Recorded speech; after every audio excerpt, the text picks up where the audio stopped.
नमस्कार स्टूडेंट्स, आज हम पढ़ने जा रहे हैं क्लास 10 संस्कृत का पंचमा पाठा जन्नी तुल्यवत्सला का भाग 2 अभ्यास प्रश्नोत्तर है ना। तो पहले भाग में हमने पढ़ा था उसके अनुवाद जन्नी तुल्यवत्सला का अनुवाद। आज हम उसके प्रश्नोत्तर को करेंगे। तो चलिए हम करते हैं उसके प्रश्नोत्तर। अभ्यास प्रश्नोत्तर करते हैं। एक पदेन उत्तरम लिखत, एक पद में उत्तर लिखना है। वृषभ दीन इति जानपि कह तम नुद्यमाना आसीत। वृषभ को मतलब बैल को दीन जानकर, दुर्बल जानकर भी वह कौन उसे हाँकता था। कौन हाँकता था? कृष्ण कौन हाँक रहा था? कृष्ण। तो आंसर आएगा का है, तो यहाँ पर आ जाएगा कृष्ण। वृषभ कुत्र पपात, वृषभ कहाँ गिर गया, मतलब बैल कहाँ गिर गया? क्षेत्रे मतलब खेत में गिर गया। क्षेत्रे पपात। दुर्बल सुते कस्या अधिक कृपा भवति, दुर्बल पुत्र पर किसकी अधिक कृपा होती है? किसकी कृपा? सुरभे की कृपा अधिक होती है। सुरभे कस्या है तो सुरभे हो जाएगा। कया एका शरीरेण दुर्बला आसीत, कयो एका शरीरेण दुर्बला आसीत। कौन शरीर से दुर्बल था? कौन शरीर से दुर्बल था? वृषभ। तो कयो है तो वृषभयो हो जाएगा। वृषभयो एका शरीरेण दुर्बल आसीत, तो वन वर्ड आंसर है तो वृषभयो हो जाएगा। चंडवातेन मेघर वैसच सह कह समझायत। चंडवातेन मतलब कड़क के साथ और बिजली के साथ क्या वर्षा हुआ? प्रवर्षा, वर्षा बहुत तेज बारिश हुआ। उसके बाद है अधोलिखिता नाम प्रश्न नाम उत्तरानी संस्कृत भाषा है लिखत। संस्कृत भाषा में प्रश्नों के उत्तर लिखना है। किसका किम करोति, इसमें किसान क्या कर रहा था? क्या कर रहा था किसान? कृषका बलिवर्धम क्षेत्र कर्षणम करोति, इसमें किसान बैलों से खेत को जोत रहा था। सेकेंड क्वेश्चन है माता सुरभि किमर्थम अश्रुनि मुंचति, इसमें माता सुरभि किस लिए आंसू बहा रही थी? किस लिए अश्रु बहा रही थी? माता सुरभि भूमि पतितो स्वपुत्रम दृष्टवा माता अश्रुनि मुंचति, इसमें माता सुरभि भूमि में गिरे हुए अपने पुत्र को देखकर अश्रु बहा रही थी। उसके बाद है सुरभि इंद्रस्य प्रश्नस्य किम उत्तरम ददाति, सुरभि इंद्र के प्रश्न का उत्तर किस प्रकार देती है? तो यहाँ पर सुरभि इंद्रस्य प्रश्न उत्तरम ददाति यत सा स्वपुत्रस्य दैन्यम दृष्ट्वा रोदती। मैं तो सुरभि इंद्र के प्रश्नों का उत्तर देती है कि मैं तो स्वपुत्र अपने पुत्रों के दीन दुर्बलता को देखकर रो रही हूँ। मातु अधिका कृपा कस्मिन् भवति, माता अधिक कृपा किस पर करती है? मातु अधिका कृपा दीने पुत्रे भवति, माता अधिक कृपा दुर्बल पुत्र पर करती है। इंद्र दुर्बल वृषभव्य कष्टानि अपाकर्तुम किम कृतवान, इंद्र जो है दुर्बल बैल को देखकर कष्टों को क्या करता है? अपाकर्तुम किम कृतवान, तो क्या करता है? इंद्र दुर्बल वृषभ कष्टानि आपात कर्तुम अतिवृष्टि कृतवान। तो इंद्र जो है वह दुर्बल बैलों को के कष्ट को देखकर अत्यधिक वर्षा करता है। जननी कीदृशी भवति, जननी कैसी है? माता कैसी है? जननी तुल्यवत्सला भवति, जननी वत्सला मतलब प्रेम स्नेह वाली होती है। पाठे अस्मिन् कयो संवादा विद्यते, पाठ में किसके किसके बीच संवाद हुआ है? तो अस्मिन् पाठे इंद्र से सुरभि च संवादा विद्यते, इस पाठ में इंद्र और सुरभि के बीच में संवाद हुआ है। तीसरा नंबर का क्वेश्चन है क स्तंभे दत्ता नाम पदा नाम मेलनम, ख स्तंभे दत्ते समनार्थक पदे कुरुत, समनार्थक पद लिखना है। कृच्छेन का समनार्थक पद क्या हो जाएगा? कठिनाई से कठिन हो जाएगा। चतुर्भ्याम मतलब चक्षु मतलब नेत्र होता है, तो यहाँ पर नेत्राभ्याम हो जाएगा। जवेन मतलब क्या होता है? जवेन मतलब जाना मतलब है ना, तो द्रुतगत्या मतलब जाना। इंद्र इंद्र इंद्र और किसको इंद्र बोलते हैं, वाशव मतलब भी इंद्र होता है। पुत्रा पुत्र और सुता मतलब भी पुत्र होता है।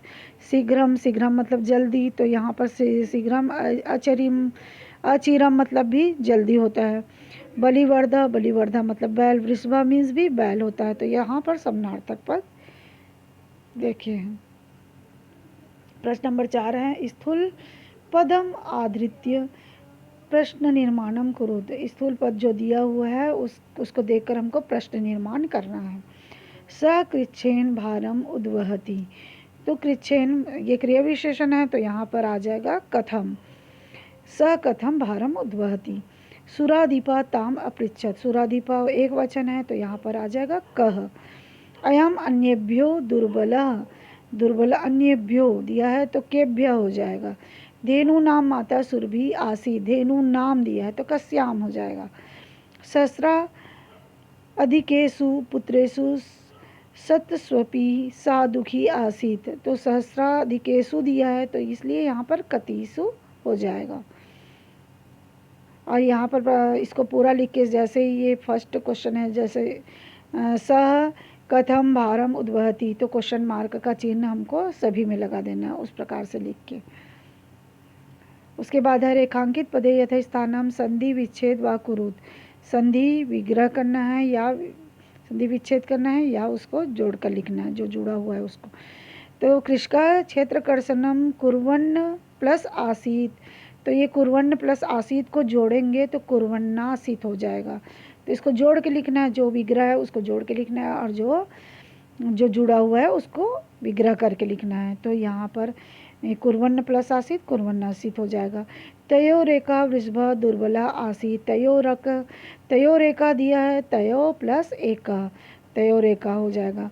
तथापि वृष न उत्थिता को जोड़ेंगे तो नोत्थिता हो जाएगा। सतस्वपी बहुसी पुत्रेषु अस्मिन् वात्सल्यम कथम, सतस्वपी सत्सु प्लस अपि हो जाएगा उसका विग्रह। तथा प्लस अपि अहम प्लस एतस्मिन् स्नेहम अनुभवामि, तो इसको जोड़ेंगे तो तथाप्य अहम अस्मिन् ऐसे हो जाएगा, इसको जोड़ के लिखेंगे तो। मैं बहुनी अपत्यानि संति, बहुन्य पत्यानि हो जाएगा। सर्वत्र जलोप्लव सज्जाता, इसका विग्रह करेंगे, जलोप्लव का जल प्लस उपलवा हो जाएगा। उसके बाद अधो लिखतेषु वाक्येषु रेखांकित सर्वनाम पदम कस्मै प्रयुक्तम, तो कस्मै प्रयुक्तम दिया है तो यहाँ पर हमको चतुर्थी विभक्ति का प्रयोग करना है सभी में। तो यहाँ पर फर्स्ट क्वेश्चन दिया है, सा च औदद्भो वासो अहम भृशम दुखिता अस्मि, वह बोली कौन बोली, हे वासव कि मैं भृशम दुखिता अस्मि, और यहाँ अत्यधिक दुखी हूँ, ऐसे बोल रही है। तो कौन बोल रही है, सुरभि बोल रही है। तो सा की जगह में सुरभि आएगा तो सुरभि का चतुर्थी विभक्ति लगा देंगे तो सुरभ्य हो जाएगा। ठीक है। पुत्र से दैन्यम दृष्टवा अहम रोधमी, अहम मतलब मैं रो रही हूँ। पुत्र की दैन्य दीनता को देखकर, दुर्बलता को देखकर मैं रो रही हूँ। तो मैं रो रही हूँ, कौन रो रही है, सुरभि रो रही है ना, तो सुरभ्य हो जाएगा। यहाँ पर चतुर्थी विभक्ति लगाएंगे तो सुरभ्य हो जाएगा। फिर ग नंबर का क्वेश्चन, स दीन इति जनान अपि कृषक तम पीड़यति, वह दीन है, वह दुर्बल है, यह जानकर भी किसान जो है उसे पीट रहा है। तो स दीना, वह दुर्बल है, कौन दुर्बल है, यह जानकर पीट रहा है।